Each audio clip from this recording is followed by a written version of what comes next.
Welcome to the E-commerce Profits Podcast, where we feature top founders and experts in the e-commerce industry and take an in-depth look at the struggles and successes in growing e-commerce brands profitably. Hey guys, Josh Chin here. I'm the host of the E-commerce Profits Podcast, where we feature top experts and entrepreneurs in the e-com industry, and we go behind the scenes of the struggles and successes in growing a brand. Now, this episode is brought to you by chronos.agency. If you run a direct-to-consumer e-commerce brand that is ready to scale and to double your customer lifetime value through retention and lifecycle marketing, Chronos is your company. We've helped hundreds of brands scale profits with email, SMS, and mobile push, while getting an average of 3,500% ROI from our efforts. We've worked with brands like Truly Beauty, To Udi, Elias Skin, and many more. The next step is to email us at sales@chronos.agency, or you can go to chronos.agency to learn more. Now, today's guest is someone really special, Eddie Maalouf. Eddie is the founder and CEO at 4Media company, 4Media Marketing. 4Media is an e-commerce advertising agency focused on content creation, paid ads, Facebook, Google, email marketing, and many more. The agency focuses on brands already allocating at least $10,000 in ad spend per month in their paid advertising spend, and focused on scaling fast-growing, fast-moving direct-to-consumer brands. Prior to founding 4Media, he was the number one sales representative from Lifetime Fitness. Really interesting story. He was also the co-owner of Tiny Town International, responsible for managing all social media, public relations, and marketing growth. And Eddie is one of the most giving people that I know. And we've only known each other for how long? Like months? 7 weeks. 7 weeks, yeah. And we hit it off really quickly. I appreciate. I went out to Atlanta for Eddie's event, Agency Founders Live. Amazing event, by the way. Made the trip worthwhile. Thank you. I caught COVID during that trip, so it made it all worthwhile. It was still worth it. Honestly, like no kidding. Taking that event away, taking your event away would have made the whole trip a terrible disaster. It was the literal saving. I'm sorry to hear saving that. grace. It was really worth the trip out. But yeah, Eddie, welcome to the show. And we would like to dive into the first question. Obviously, your background is super interesting. You are a prolific content creator yourself as well across YouTube, your podcast, and of course for your clients as well. But give us a quick rundown on your background. Who is Eddie Maalouf? How far back do I go? Your choice. Dealer's choice. Oh, okay. Always, this is an important detail. So Lebanese background, my parents have always been entrepreneurs. By parents, I mean dad. Mom was always like backbone to dad, right? She managed the kids at home, the house. Which, by the way, you're not in a relationship, right, Josh? I am. I have a long-term girlfriend. 6 years coming. Okay, how long? Okay, cool. 6 years coming. Cool. So that's a long time. So most people are even engaged before that. So it's a serious relationship. So I think one of the most underrated things in business and running a company is having a girl who actually who wants to be the support, not the main person, right? There's a lot of ambitious careers and ambitious women, and like as bad as this sounds, I think if you're really trying to scale your businesses and your ideas and your thought processes, and your spouse is from a different line of work, right? Like she really wants to be an amazing nurse, for example, or she really wants to be an amazing accountant. I think it's a lot harder to do so, especially with the intensity of like having a home and personal life and kids and trying to run a company at the same time. I don't know why I went on that tangent, but let's go back. So my parents are entrepreneurs. My mom has filled that role for my father, which is important. And I've always seen him start his own companies. He had a flooring company. He bet all his cards on a water park in the Middle East. It paid off. It was the first water park ever in the Middle East. There was nothing in Dubai. There was nothing anywhere. He built it in Lebanon. huge hit. People were like flying and driving in buses just from other countries just to go to a water park because that was the only thing on like that side of the world. Went to college for a marketing degree, didn't learn anything, but some cool stuff just so you kind of get an idea of my personality and my thought process. My first day of college, I made a commitment that I could be whoever I wanted to be because you go to high school and then you go to university in like another location, essentially with new people you've never met, etc.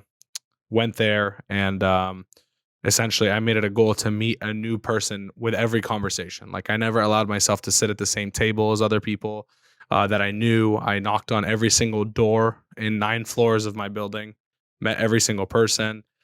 Every time I ate food, dude, it was so funny. I was like, even in breakfast, it'd be like 6 a.m. before classes, and there'd be like one other person in like a 500 table cafeteria. And I would like go sit at their table, and they'd be like, this guy's like super weird. There's like 500 other tables that he could sit on. He sat here. But it was smart, So that's kind of the person that I am. Am I going too deep and too far on this question for you? What's the weirdest character that you've met?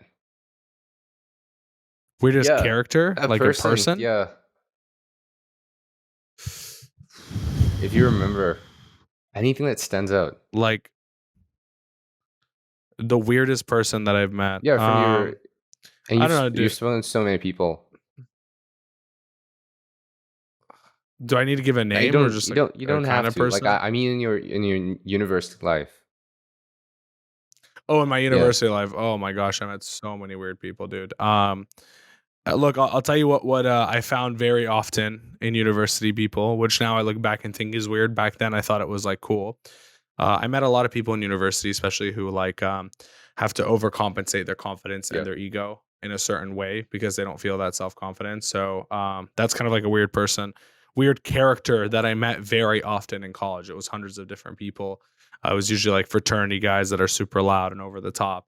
But it's funny now, I see these people, 5-6 years later, and I look back and they're like a completely different person. They're not that person anymore. They realized how weird that individual was. I don't know. Besides that, I guess I haven't met any like super weird people that I think of because I kind of like forget about them. Makes sense.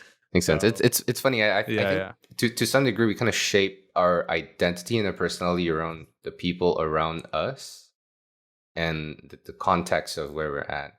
I guess in a frat house, you're probably gonna be in a certain way, maybe because everyone else is in a certain way. But obviously, that's something I've never experienced in my university out here in Singapore.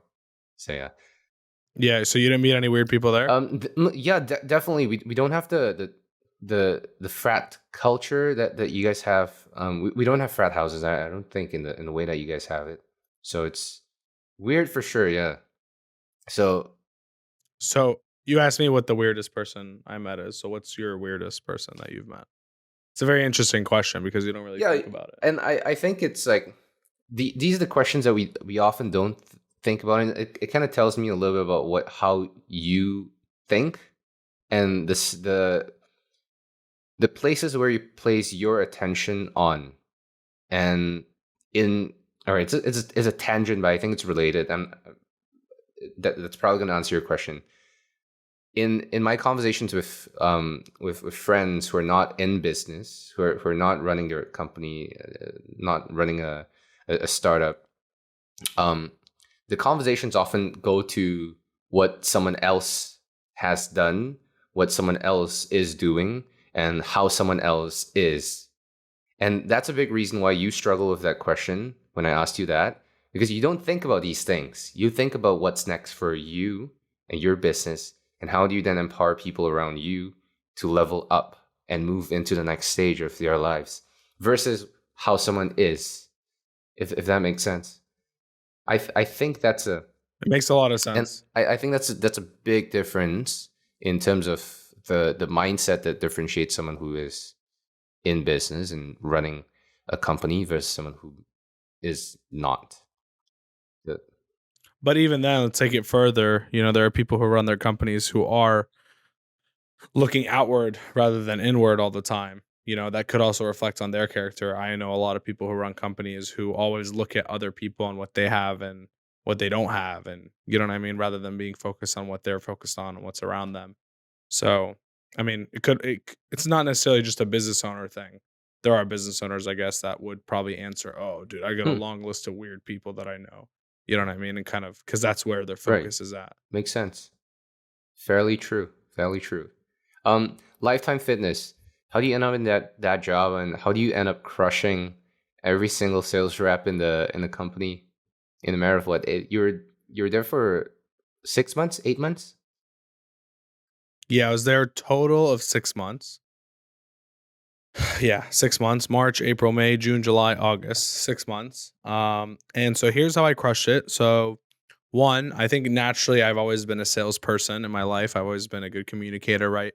You're not an introvert if you go and knock on every door for 9 floors and sit Probably with not. random people at college. Yeah. So that, and by the way, if someone's listening and they're in university or going to university soon, I highly recommend this. It's really uncomfortable. It's really weird. Other people think you're really weird sometimes, but quite frankly, it develops a character that no one can touch. Dude, I can go toe to toe with anyone in most conversation settings or networking settings because I'm not afraid. Like in my prime peak of ego as a 19-year-old kid, you know, where everyone's showing off and everyone's trying to look good and get the best girls, I was willing to do that. And so it breaks down your ego a lot and allows you to deal with rejection and just situations in general. I highly recommend it for people. But um, Lifetime Fitness, I basically had those characteristics already. And here's the situation, by the way, just to kind of wrap up my earlier story of entrepreneurship and my dad. I never even understood working for other people, by the way. The only reason I worked at Lifetime was because I actually started a company overseas in Lebanon. I got basically the top 10 revenue supplement companies in the US to give me an exclusive license. I was only like 18 years old, to sell their products exclusively in all of the Middle East. No one else could compete. And I had the license to all their products for a few years.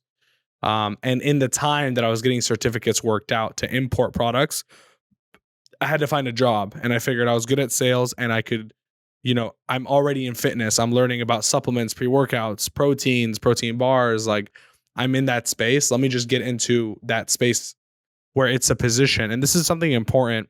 And I think it says a lot about the people that say something like this. But when I was in that position, I knew I wasn't going to work somewhere for like 2 years. I knew it was going to be Mm, temporary. And so I wanted to work somewhere that I knew it wouldn't hurt to leave them. right. You know what I mean? Like gym sales jobs, these guys Yeah. change all the time. You know what I mean? It's nothing new to them. But me going and like investing 6 months into a marketing firm and really becoming a big part of the business and then leaving It's a would dick like move. really Yeah. hurt the company. It's a dick move, exactly. And so I knew this from the start. And so I treated it as such. That being said, you know, I went into Lifetime. This is a cool story. We went to training. They have a very good onboarding system. This is something I learned, and this is something I talked about in Agency Founders is like onboarding Mhm. talent.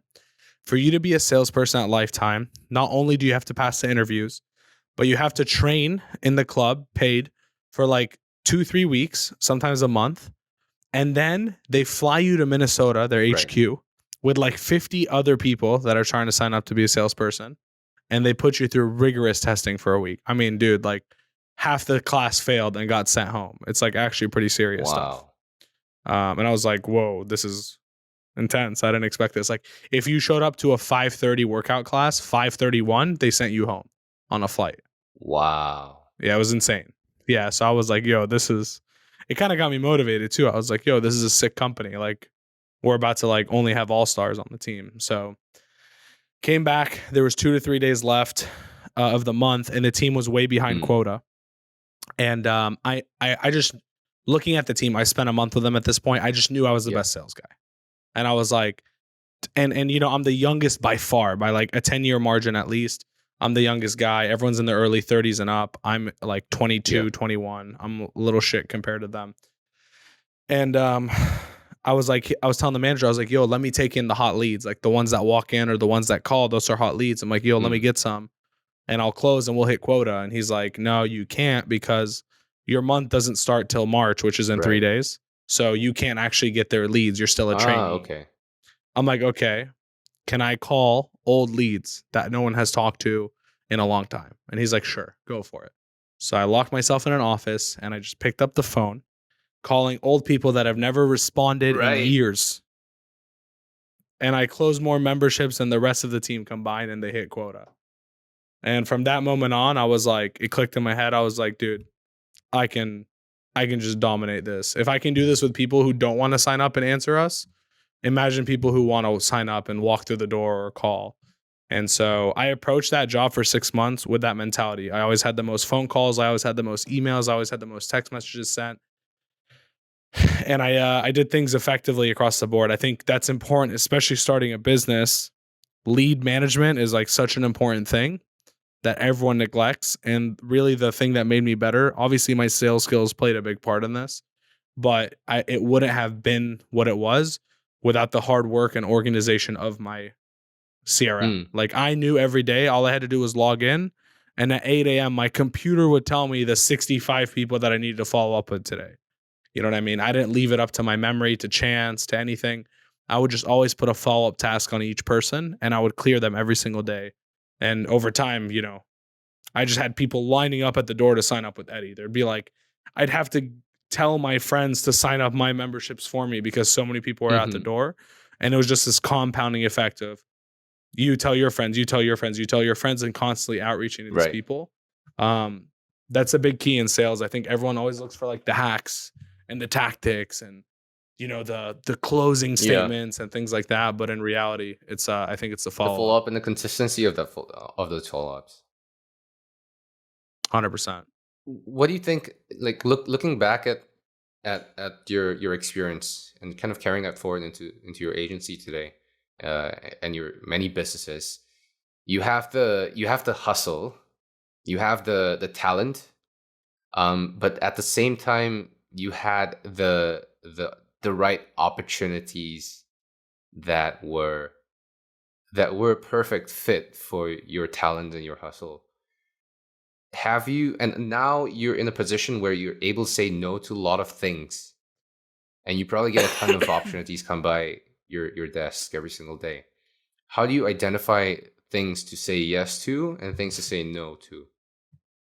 What's your decision-making criteria? Have you ever seen that chart that's like time, money? No. Remind me. What's that? Have you seen that? Okay, cool. So it's essentially a 4-way chart. There's 4 quadrants. And it's like how much time and money is this going to cost? And then the third column is essentially how much return is this going to bring me? And so I make all my decisions based on that. Low amount of time, low amount of money, high amount of return potential. I'll take that offer. Low amount of time, high amount of money, I don't want it. Low amount of money, high amount of time, I don't want it. I view those as distractions. So sorry. It needs to register as low time, low money for me to take it on right now in the position that I am at currently. Right. You know what I mean? By money, you mean like the money that's involved in making that happen, like the resources required. Okay. Exactly. So if I have to put, and it's perspective to everyone, right? If I have to put $50,000 to start something, I'll do it. If I have to put $300,000 to start something, I'm probably going to hesitate on it. So that being said, I built a software and it took me, you know, $250,000 to get to a point where I could sell it. So again, that was really low time and what I thought was really low money. But over the course of 2 years developing, it ended up being a lot of money and really low time. So it's looking back, it's probably something I wouldn't have taken. I would have just saved $250,000 to invest in my current businesses that I have, just because it ended up being a distraction because of the financial distraction. Makes sense. Returns. Now, when you talk about returns, are you talking about returns for your business or returns in general? Just pure ROI? Pure ROI. So it doesn't necessarily need to be on ad spend. It doesn't need to be even on the money just yet. Sometimes there's like a net ROI that isn't financial. Like, you know, us owning marketing agencies, there's a financial ROI, but then there's also the ROI of I can start whatever business I want and I can pretty much take care of 90% of the payroll that I'm going to need for that business without adding any payroll to that business. I can just start something from scratch, have the emails done, have the content done, have the website done, have the ads done. And as long as I have a sales guy and a customer support person, I can start some sort of company off the ground. That's an ROI you can't really measure financially all the time. Makes sense. You know what I mean? Even getting equity offers for people to just give you half their company because you have these resources. That's Exactly. an ROI. Exactly. And now talk to me about your content strategy. I think that you have one of the most impressive content production consistencies and quality in the game for any marketing agencies that I've come across. For you guys listening, and if you haven't checked out 4Media marketing, 4Media is one word, and then marketing on YouTube, you're definitely missing out. There's so much good content out there. I'm just gonna break it down quickly. You have 3 different shows, podcast being one of them. That's 4Media Uncut Podcast. You got Click or Scroll, where you and Andrew rate and review actual social media ads based on creativity, copy, relevance, the performance of it, and all that stuff. The Agency, which is kind of like a parody of The Office, which is an actual kind of like a reality show of your agency in the actual office that you guys operate from. Now, number one, my first question is, what's the thought process behind doing all these things? Because it's a lot of work that's involved. It's a lot of money too. That's what people don't realize. We probably spend between payroll and resources probably about 40 grand a month making content for ourselves, which is super expensive. It's brutal actually. And we're still even figuring out how to streamline it and just be better. We brought another person on the team, so that kind of adds to the total cost. That being said, here's my logic, okay? I believe, Josh, I believe you're the same way. We have found as entrepreneurs, we know how to make money. If the world shifted today, in 6 months, we'd be okay. It may not be today, it may not be tomorrow, it may not be next month, but in 6 months, if we have 6 months of life savings to live off of, I think in 6 months, no matter what, we'll be fine and we can make money. So that's one thing we've solved, right? Is just how to make money, especially with the internet. Now, that being said, there's one thing that's becoming more valuable and dollars are becoming less value. And it's this chart of attention. And I draw this in a lot of my presentations. I put the amount of content made online daily over the last 5 years and moving forward. And it's like this exponential scale. So it starts and then it goes up, right? And so it goes up faster. And every day, people are making more content as a collective whole of the world. And more content is going online. But every day, we all have the same, 3 to 4 hours to fuck around and watch something that's not that's not relevant to our work, like Netflix, social media, whatever it is. Attention's the same. Content's getting more and more and more, and attention's staying the same. Therefore, your attention's becoming so much more valuable because there's so much more content to watch. And so I look at it as minutes, not as engagements. If someone can watch my podcast for 2 hours and spend 2 hours of their time with me, that is so much more valuable than 100 Instagram posts. Do you get what I'm saying? That is like another level of a relationship that's built with that person. And so I said, listen, I'm going all in on this organic content game. I want to make a library of the best content. I want people who want to laugh. I want people who want to learn. And I want everything in between. And so we've made it a commitment and we've made it a financial obligation. Like we're literally spending money every month on this. We have to pump out stuff or people are getting fired because we're just wasting money for nothing. That being said, Josh, it is the hardest thing in the entire company is the internal content. I have no doubt, man. When you in your board meeting or in your leadership team's meeting, how do you think about the financial returns? We talked about the returns, time and money that's involved. This being one of them, I'm presuming that the returns that you're expecting from this project has to be incredibly high for you to be willing to spend 40 grand a month on a project like this. What's that return that you're looking for? I'm looking, and here's what I tell my team all the time. Like, no matter how much money we make, no matter all of that, when we've really made it is when everyone that we talk to has heard our name or has said our name in some capacity for media Mm, marketing. And so I'm trying to get to the point, and this is a long play here at the end of the day, is where I want to be omnipresent to the point where everyone knows who we are. I don't care if it's even an e-commerce mm, brand or not. I want you to be like hanging out at a coffee shop, talking to like your mom's friend, and she goes, "Oh, I love that thing I saw from 4Media." You know what mm, I mean? That's where I want to get to as a company. I want to get to that point because I truly believe when you're at that point, you're untouchable. You know, you have that much reputation, that much name. You don't even need to do anything anymore. You'll have to just turn people away every day for the next few years, just from that organic standpoint. And here's the thing: it's very hard to catch up with time. You can catch up with money. You can catch up with um, yep. quantity of content, but you can't catch up with time. So if I just started this 2 Mm-hmm. years ago and then, Josh's team decides to start it 2 Mm-hmm. years later, there's 2 years I got on Josh that are just such a gap that it's hard to cover. It's not like you can spend more Yep. in ads That's the and thing about catch up. content. The earlier you're starting out, the bigger your advantage becomes. And I think people don't realize that it's not just about the money that you're spending. That's already a massive barrier that you're adding to the competition, but also how much more content and how consistent and how early on you are in producing that content. Um, One of the toughest things that I personally find, and it's just a personal bias type of a thing, is how long the payback period is in terms of an investment like this.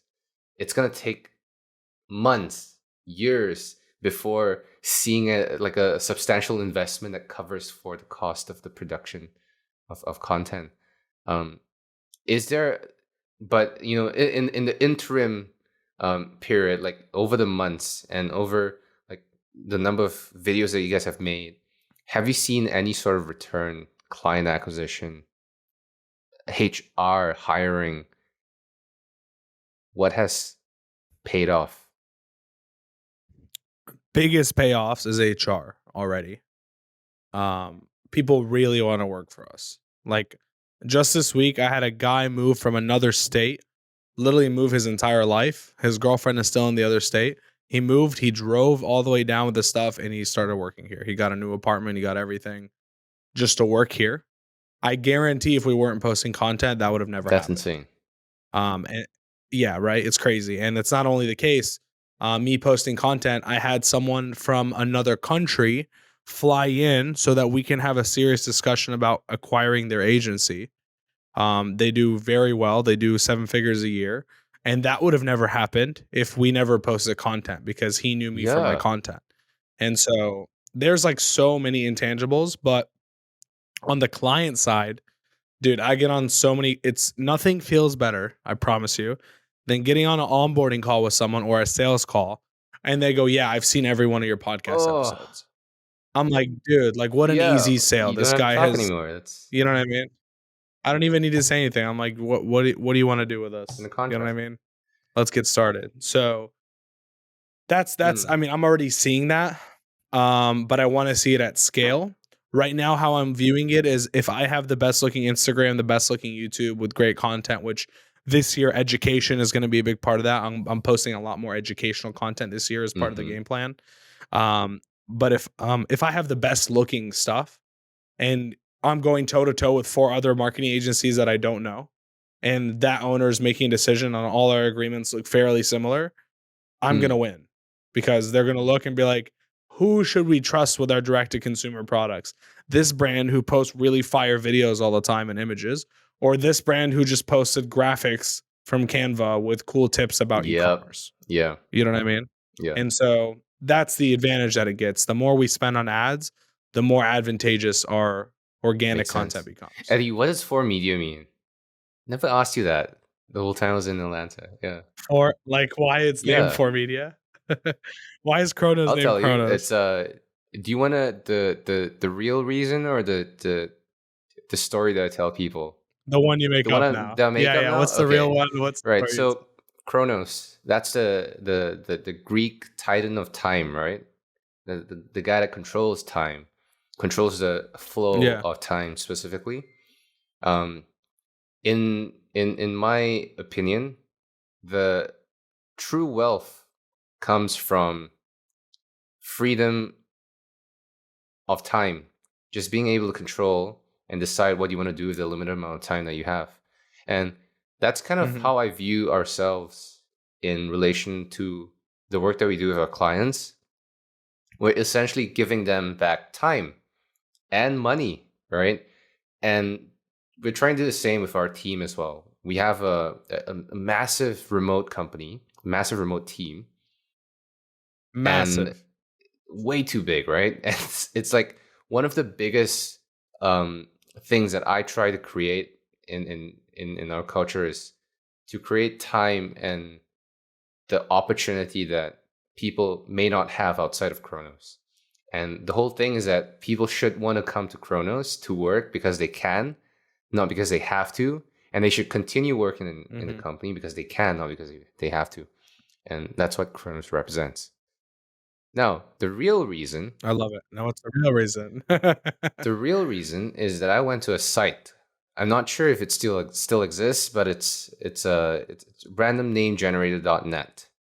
And I put in a couple of keywords. I clicked. Yeah, Stop. I did. I clicked on randomize a couple of times, and Kronos popped up with a K, like Kronos. I was like, that sounds cool. Let me make it a little bit different. Let me swap out the K for CH. So it's CHRONOS. I'm like, all right, that's my company name. And that's, yeah. That's crazy.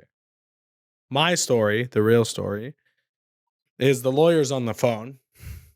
I'm in Right. Lebanon, and this is when I wanted to create this company 5 years ago in the summer.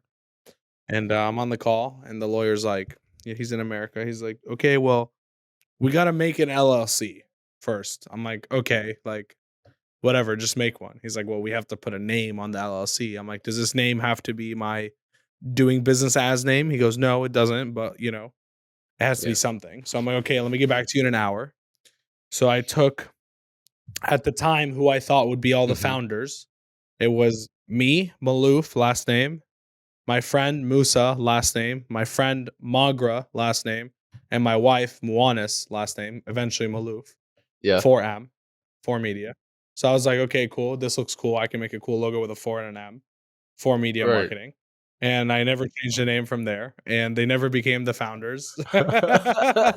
And that's the actual reality of the situation. But now it's all full circled. And my entire C team is M last name. So It it worked all worked out. out. Do you intentionally look for people with last names starting with M? No, no. We're already full on those now. But it's just like that's the actual story. I remember exactly where I was standing when I had the conversation.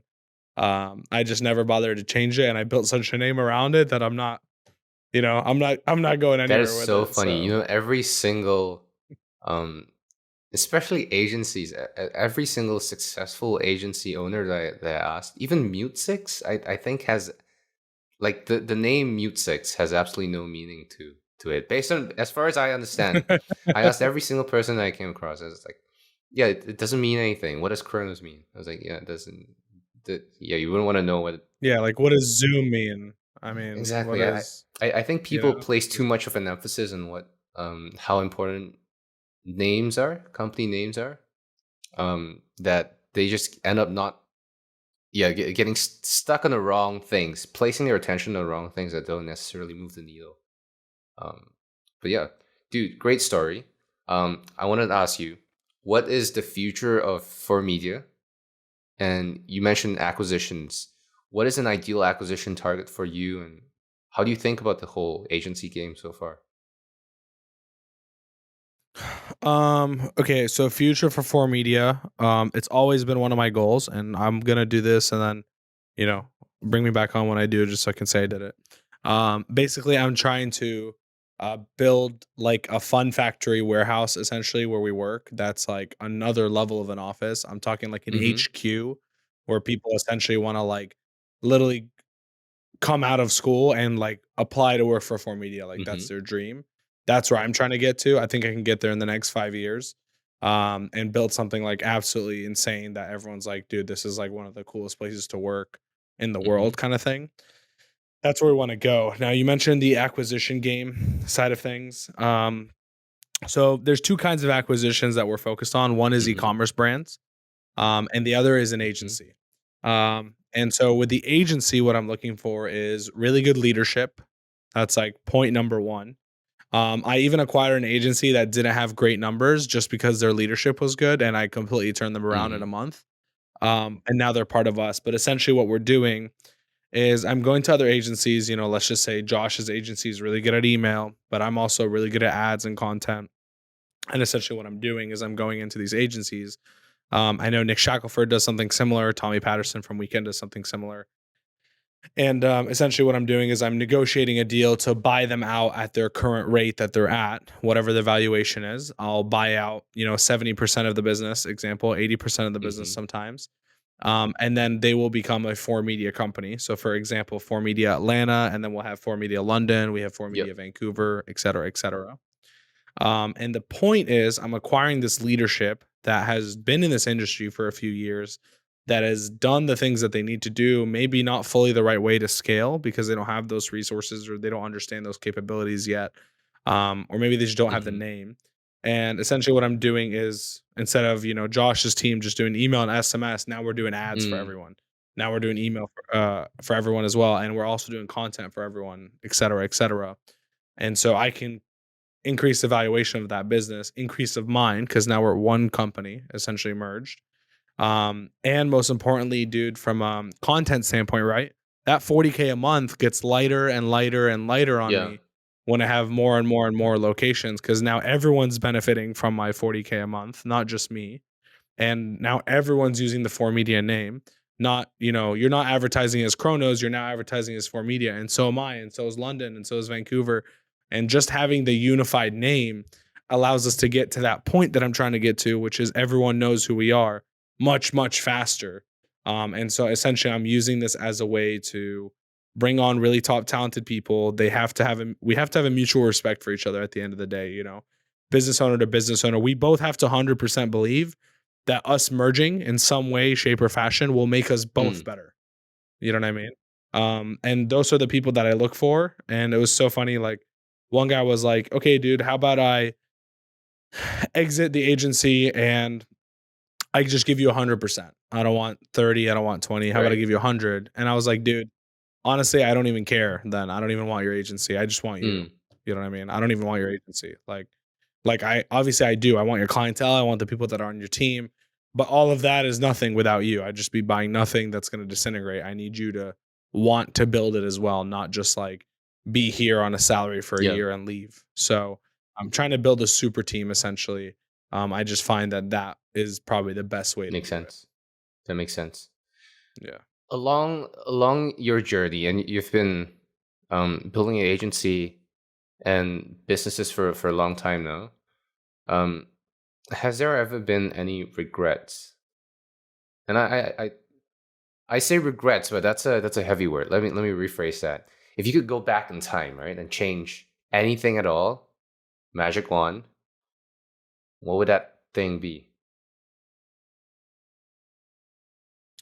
I wish well, first of all, I did what everyone tells you to do, which is invest Mm, your money. And I made a lot of money, but I also lost a lot of money at the same time. I think I would have been more aggressive financially with my company rather than my investments over like the last couple years. I invested a ton into my businesses, but like I also, when my stocks were really high, I was like putting more into them to make more instead of putting more into my yep. companies at that point. So I think just having a stronger cash reserve. Now we have, maybe 6 months of business expenses in the bank, which to people will be like, oh, 6 months, it's not a lot. Like 6 months It's in our monthly expenses is a it's lot a of hell of a money. lot of money. It's a Yeah. lot of money. Yeah. And so we're okay on that. And I feel much safer and much more aggressive now because of it. But if there's like one thing I could really just like wish I knew 6 years ago, it would be systemizing things and creating SOPs and checklists and actual rules that everyone needs to follow. I built up a lot of my dad's companies. Had I just understood a little bit better, and I did, I just never did it. I was like, oh, we need these, and then like whatever. Had I just sat down and like built out SOPs, standard operating procedures, understood what our KPIs were and what's over and what's under, and just actually had a process for everything where I can just like copy and paste new people into these roles. I think I would have absolutely blown up my parents' company 100x what it is now. Those were the pieces that were just missing because we were a franchise and licensing model. And I just felt like we didn't have those things in place. I think if I just sat down and like really understood how valuable they were, all my businesses moving forward would have required less of Eddie's time. But because I didn't have those things and really didn't understand how important they were, and I wasn't taught them, right? If like my father doesn't know them, he's not going to teach me them. I have to go seek that information myself. That's definitely something I wish I could go back and like really understand the value of. I know Lewis, your business partner, loves that kind of stuff from what I understand. So I just wish I knew that like 6 years ago. I think it would have been a game changer. Makes sense. 100%. What about you, bro? What's your biggest regret? Very, very similar. For the first 3 years, and bearing in mind that this is my first job, right? So I have very little experience to draw from, and everything that we know today has been through conversations like this, Self-taught. right? And I wouldn't say taught or self-made. I mean, you saw I it, saw right? Not like someone taught you it information. on purpose. You bought it or exactly, right? So a lot of the things that we know are just, but kind of as a result of that whole conversation around, we have no experience, and just this is the first thing that we're doing, the first business, first job, the first everything. We got to be a little bit more conservative. We can't be too aggressive. We got to be, and that's just nonsense. That's just bullshit talking. And I think that if we had the a little bit more confidence in ourselves earlier on, we would have been a little bit more aggressive with how we moved, how we executed, and how we invested our reserves into growth. Because a lot of times we had the opportunity to go a little bit more aggressive, take more risks. And I've said no because we want to move a little bit slower and make sure that things don't break. And maybe it's a good move, but yeah, I feel that on hindsight, I've been using the excuse of I'm still young, I don't have experience, and that whole identity is just made up. Like nobody knows what they're doing, right? You're still figuring things out, even at your stage, at your level, but you have the conviction in your business and your skills and who you are and your character that you'll figure things out along the way. I think that's maturity, and that's something that I lacked for a long time, and I think that held us back for a bit. So what would you have done differently? I guess spend more on ads. Like what exactly would you have done to be more aggressive? Spend more on growth, especially with hiring. That's one of the aspects that I never like when I say hiring. I'm talking about hiring really high level talent that would be able to replace certain functions that I serve. For example, take over revenue completely. That's probably a bad idea, but take over. I mean, like take over finance, for instance. If we had hired our finance manager today, like a year or two back, we would be in a much different place today. So things like that. I'll tell you, finance manager is probably one of the most important things that we've hired. Game changer. We have a full-time CFO. I know a lot of people at our size don't use one. They use like a part-time CFO and then like a part-time accounting. Full-time CFO has been a game changer. He allows the COO to make way better decisions. And one of my friends, Billy Jean, I went over to his office, spent a day with him and his team. And my main conclusion was I need a CFO. That was like one of my biggest takeaways. That's like what I walked away with it. And next week, I asked one of my account managers who's really good with numbers and finance. I was like, hey, listen, I need you to make me a chart of our churn rates based on this, based on this, based on this, based on this, based on this, based on this. I gave him like 6-7 filters. He's like, cool, got it. Let me figure it out. Next day, he came to me with a full PowerPoint presentation of the churn per salesperson, per service, per everything. And I made like 6 pivotal company decisions that day based on that data. And I made him the CFO as well. So just even having someone who's just really good at these things and has the time to fill out these numbers for you, I think is important. Like even, here's how far CFOs could go. It's not just finance, but like, we are now moving to a pod structure. And I basically was like, hey, listen, I need to know. And dude, think about it. We have 50 team members working on these accounts, essentially on the e-com side. This is not including content team. I'm talking just like emails, ads on different platforms, copywriting. And I was like, listen, I need you to find me the best possible scenario of us switching to a pod structure or who's with who, so that the least amount of clients are changed between people who are working. And he went and he built 3 15-person teams based on clientele. And there was only one client out of like 60 that ended up not working with the same people that they were working with. 1 out of 60. And it was a client that like we barely have to talk to. Crazy. You know what I mean? So like you need someone who can just solve that problem based on inputs in Excel and things like that. Like that was such a relief off my head. We don't have to figure it out. What are some of the key skill sets that he had that you felt this is my CFO? This is the guy. Finance background is important. I've noticed, and this is a very key factor, that he has prioritized the company over himself financially. Like even when he gets to present what his bonus structure should be, I've seen him cut it in half without anyone telling him to, because he ran the numbers and it didn't make sense for the company. Even though it wasn't even that bad. It was just like in his, he needs to be stingy for the company, but understand what is growth and what needs to be spent for growth. And I think the main factor, because this is like a big deal, is he needs to have blind trust in the CEO. Blind.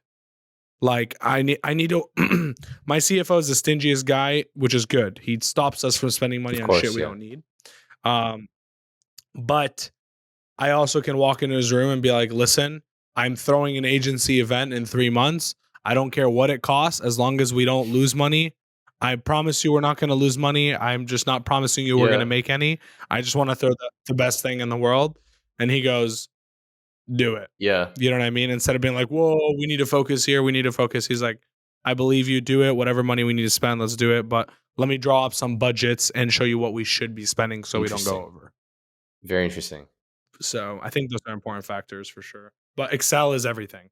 Like he needs to be like, Excel master PhD level. Because that he can just solve any problem. If he understands how to use Excel, it's just an amazing calculator, you know what I mean, with conditional formatting and colors and things like that. And so, it sounds like he's probably better at what he does than you ever can or should. I can't never get close unless I sit there learning it, which I don't have the time for. Makes sense. You know what I mean? Makes sense. My biggest takeaway from that is find someone who's much better at what they do than you ever can be or should be, and put them in a position to succeed. And then screen for values and alignment and skill sets that you need for them to succeed in that space. Exactly. 100%.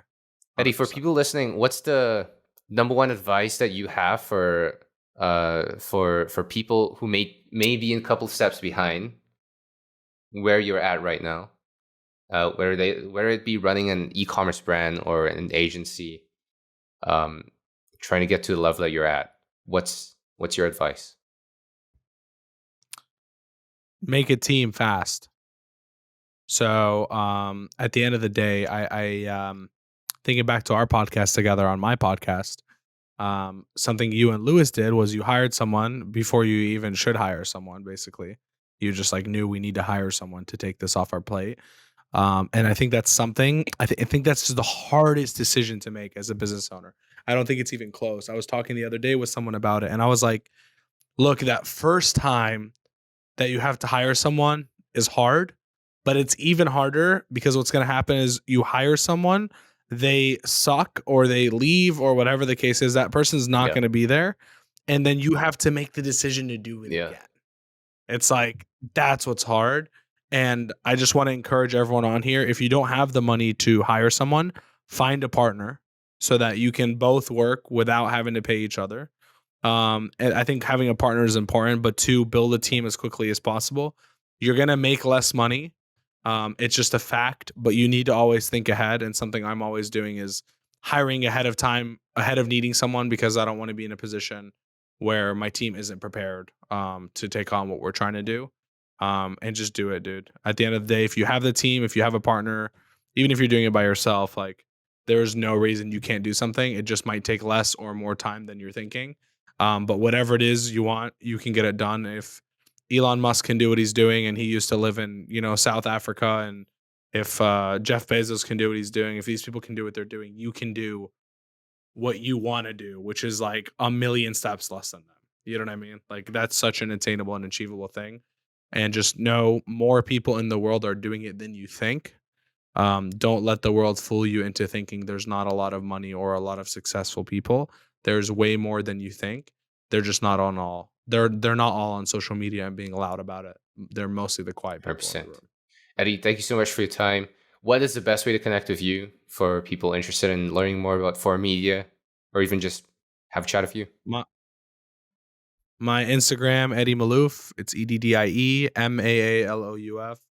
Message me, shoot me a DM. Tell me you heard me on this podcast. I'd love to connect with you guys. Anyone that is listening to Josh is definitely someone that I would love to connect with. And, this is a really good guy right here. Thank you, man. So would love to, give you guys whatever value. Awesome. Guys, as usual, links will be in the show notes. Go to chronos.agency/podcast for the latest episodes.